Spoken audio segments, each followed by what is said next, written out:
साल था 1193 का। भारत के इतिहास में घटी हुई एक ऐसी घटना जिसने भारत की शिक्षा व्यवस्था को एकदम से खराब करके रख दिया। किसी देश को अगर जड़ से बर्बाद करना है तो सबसे पहले वहाँ की शिक्षा व्यवस्था को खत्म करना होगा। बख्तियार खिलजी को यह रास्ता सबसे बेस्ट लगा और देखते देखते उसने पूरे नालंदा को आगे की लपटों में बदल के रख दिया। चाइना, जापान, कोरिया, इंडोनेशिया, तुर्की, पर्सिया और श्रीलंका जैसे ना जाने कितने देशों से यहाँ लोग पढ़ने आते थे, लेकिन ऐसा क्या हुआ कि नालंदा का इतिहास पूरा बदल गया। ह्वेनसांग अपने बुक में लिखते हैं, यहाँ पर 1000 छात्रों के साथ साथ 1510 टीचर हुआ करते थे। मतलब कि यह एक रेजिडेंशियल यूनिवर्सिटी हुआ करती थी, जो पूरे विश्व में सबसे पहला ऐसा विश्वविद्यालय था जिसमें छात्रों के लिए आवास के साथ साथ खाने पीने की व्यवस्थाएं भी मौजूद थीं। खिलजी की तबीयत ज्यादा बिगड़ रही थी और वह एक बीमारी का शिकार बन गया। खिलजी को खबर मिला कि उसको केवल एक ही व्यक्ति ठीक कर सकता है। वो व्यक्ति थे नालंदा के वैद्य के प्रमुख आचार्य श्री राहुल भद्र जी थे। वह मजबूर होकर इनके पास आया, लेकिन उसकी अकड़ नहीं गई और यही अकड़ नालंदा को बर्बाद करने का सबसे बड़ा कारण बना। क्या है नालंदा का इतिहास और नालंदा को कैसे और क्यों बर्बाद किया था खिलजी ने, इसकी पूरी कहानी आज हम आप लोगों को बताएंगे। इसीलिए इस वीडियो को बिना स्किप किए पूरा जरूर देखिएगा।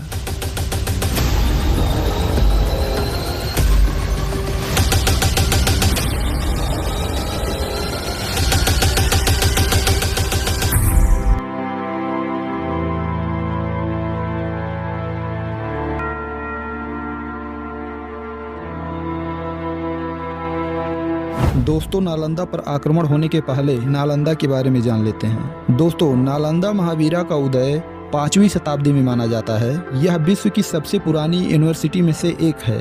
यह बिहार राज्य में बना हुआ एक ऐसा विश्वविद्यालय था जिसका नाम संस्कृत के 3 शब्दों से मिलकर बना हुआ है, ना अलम दा, जिसका अर्थ होता है ना रुकने वाला ज्ञान का प्रवाह। दोस्तों, नालंदा के बारे में सबसे पुरानी जानकारी हमें ह्वेनसांग और इसिंग जैसे राइटर के माध्यम से मिलती है। और दोस्तों, ह्वेनसांग 7th सेंचुरी में नालंदा आते हैं। वो इस यूनिवर्सिटी की स्थापना गुप्त वंश के शासक कुमार गुप्त प्रथम को देते हैं। ह्वेनसांग अपने बुक में लिखते हैं कि यहाँ पर 10,000 छात्रों के साथ साथ 1510 शिक्षक भी हुआ करते थे। मतलब कि दोस्तों, यह एक रेजिडेंशियल यूनिवर्सिटी हुआ करती थी। दोस्तों, नालंदा में चाइना, जापान, उत्तर कोरिया, पर्सिया, टर्की और श्रीलंका जैसे ना जाने कितने देशों से लोग यहाँ पर आकर शिक्षा ग्रहण किया करते थे। दोस्तों, यहाँ पर बुद्धिज्म के साथ साथ aeronautical, mathematics, philosophy, medicine and grammar जैसी शिक्षाएं दी जाती थी। यहाँ तक कि वेदों के कुछ स्क्रिप्ट यहाँ पर मौजूद माने जाते थे। और दोस्तों, साथ ही यहाँ के स्टूडेंट को कोई फीस भी देनी नहीं पड़ती थी। यहाँ पर पढ़ने वालों में से हर्षवर्धन, वासुबंधु, धर्मपाल और नागार्जुना, पद्मसंभव और ह्वेनसांग जैसे बड़े बड़े नाम शामिल थे। ऐसा माना जाता है ग्रेट मैथमेटिशियन आर्यभट्ट इस यूनिवर्सिटी के हेड भी रहे थे। दोस्तों, पूरी दुनिया में ज्ञान का यह केंद्र लगभग 800 सालों तक एकदम ऐसे फलता फूलता रहा। लेकिन दोस्तों, देखते देखते 12th सेंचुरी में यह अचानक अतीतों में खो जाता है और यह भारत का एक बहुत बड़ा इतिहास बन जाता है। दोस्तों, इसके पीछे की कहानी बहुत ही रोमांचक है।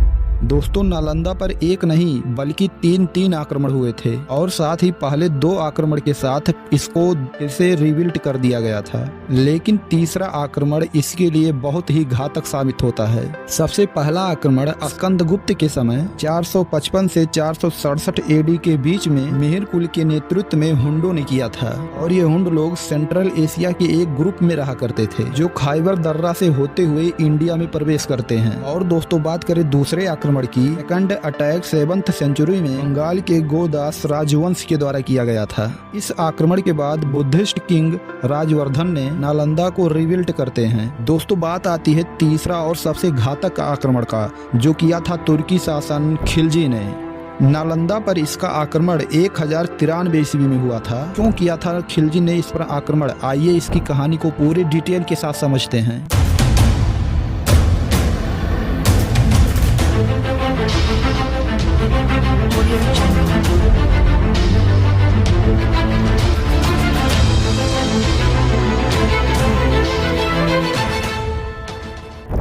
दोस्तों माना जाता है कि खिलजी ने बिहार के कुछ हिस्सों पर अपना कब्जा कर लिया था और कब्जा करने के पश्चात उसकी हालत दिन ब दिन बदलते जा रही थी और वह एक बीमारी का शिकार हो गया। उसके साथ आए हुए जितने आयुर्वेदिक थे उनका कोई भी दवा उनके ऊपर काम नहीं कर रहा था और दवा की तलाश करते हुए उसके कान तक यह खबर आती है कि उस व्यक्ति को केवल एक ही इंसान सही कर सकता है और वो इंसान है नालंदा के आयुर्वेदिक विभाग के प्रमुख आचार्य राहुल भद्रा जी। अब यह सुनते ही खिलजी ने इस बात को नज़रअंदाज कर दिया, लेकिन उसकी हालत इतना ज़्यादा बिगड़ गई कि भद्रा जी के पास आने के लिए वो मजबूर हो गया। लेकिन दोस्तों इतना बीमार होने के बाद भी उसके जुबान से अकड़ नहीं जा रही थी। खिलजी ने आचार्य जी को ये तक चुनौती दे दिया कि वो उनके द्वारा दी गई कोई भी दवाई को हाथ नहीं लगाएगा और वो सच में अगर जो बुद्धिमान है तो बिना किसी दवाई को दिए हुए उसको ठीक करके दिखा दें। आचार्य जी मान गए और कुछ दिनों के बाद उसको लाकर एक कुरान पढ़ने को दिया और खिलजी ने कुरान पढ़ना शुरू कर दिया और उसके कुछ ही दिनों के अंदर उसकी तबीयत सही होना शुरू हो गया। अब यह सब देखकर खिलजी एकदम दंग रह गया और उसने पूरी सच्चाई जानने की पूरी कोशिश की। बहुत करने के बाद आचार्य जी ने उसको बता दिया कि उन्होंने कुरान के पन्नों पर आयुर्वेदिक कुछ दवाइयों का लेप लगा दिए थे, इसीलिए जब वो पन्ने को पलट रहे थे तो धीरे धीरे दवाई का असर उसके शरीर के अंदर एब्जॉर्ब होना शुरू हो गया। यह बात सुनकर खिलजी पूरी तरह से तिलमिला उठा और खिलजी को यह बात बर्दाश्त नहीं हुआ कि दूसरे देश और दूसरे धर्म के लोग इतना ज्यादा होशियार कैसे हो गए। इन लोगों के पास ऐसी शिक्षा और ऐसा ज्ञान है जो हमारे देश के पास बिल्कुल नहीं है। और यही सब बातों से उसके दिमाग में आया एक खुराफाती आइडिया। उसने सोचा कि अगर जो इस देश को अपने पूरे कब्जे में करना है, सबसे पहले यहाँ की जड़ पर हमला करना होगा, जो है यहाँ की शिक्षा व्यवस्था। और उसने इसी क्रोध के साथ पूरे नालंदा यूनिवर्सिटी में आग लगा दी थी। एक ऐसी यूनिवर्सिटी जो भारत के शिक्षा और ज्ञान का एक इतना इम्पोर्टेंट यूनिवर्सिटी हुआ करता था कि इसमें मौजूद 90 लाख किताबों को जलने में पूरे 3 महीने का समय लगा। तो मैं इन बातों से आप लोगों को यह कहना चाहता हूँ कि कुछ लोगों को लगे कि यह एक मनगढ़ंत कहानियां हैं, लेकिन जो पब्लिक डोमेन में कुछ एविडेंसेस अवेलेबल हैं वो बस इतना ही बताता है। लेकिन एक चीज जो सिर्फ एक कहानी नहीं है, ये है कि नालंदा तबाह हुआ था और उसको तबाह करने वाला बख्तियार खिलजी ही था। बल्कि यह हमारा भारत का इतिहास नहीं कह रहा है। 1260 ईस्वी में छपी हुई एक पर्शियन राइटर के द्वारा मिहाजी सिराज ने अपनी किताब तबाकत-इ-नसीरी में पूरी इस घटना का और इसमें जो जो हानि हुई थी उसका पूरा फुल डिटेल में इसमें वर्णन किए हैं। इसमें अब जाहिर सी बात है दोस्तों, हमारे भारत की हिंदू सभ्यता का पूरा नुकसान हुआ था, ये बात तो जाहिर सा है। दोस्तों इस प्रकार के कैलकुलेशन को जानने के लिए हमें ये तक जानना पड़ेगा कि उसमें किस प्रकार की व्यवस्थाएं थी और क्या क्या व्यवस्था आगे होने वाली थी। यह नालंदा यूनिवर्सिटी उस समय बौद्ध धर्म की एक गद्दी हुआ करती थी और बख्तियार के अत्याचार से जो लोग बच गए वो लोग तिब्बत भाग गए। और इस बात पर खुद दलाई लामा ने कमेंट किया है, तिब्बत का बौद्ध परंपरा नालंदा का परंपरा का सीधा कंटेक्टिविटी है। दोस्तों नालंदा के इतिहास को पढ़ते पढ़ते एक टाइम ऐसा आ जाता है सन 2024।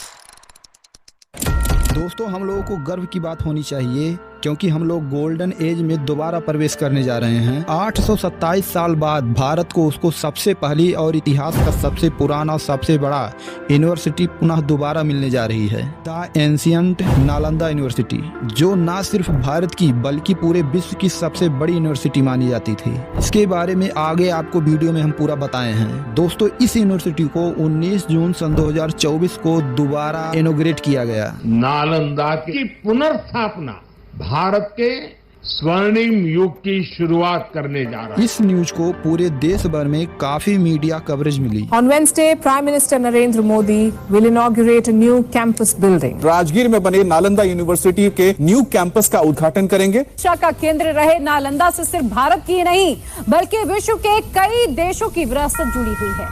दोस्तों आज के वीडियो में बस इतना ही। आप देख रहे थे SB वर्ल्ड एजुकेशन। दोस्तों वीडियो अच्छी लगी हो तो वीडियो को लाइक करने के साथ साथ चैनल को जरूर सब्सक्राइब कीजिएगा। साथ ही नालंदा और खिलजी के बारे में आपकी कोई राय है तो कमेंट बॉक्स में लिखकर जरूर भेजिएगा। और साथ ही इसी प्रकार की वीडियो देखने के लिए हमारे चैनल पेज पर जरूर जाएं। धन्यवाद।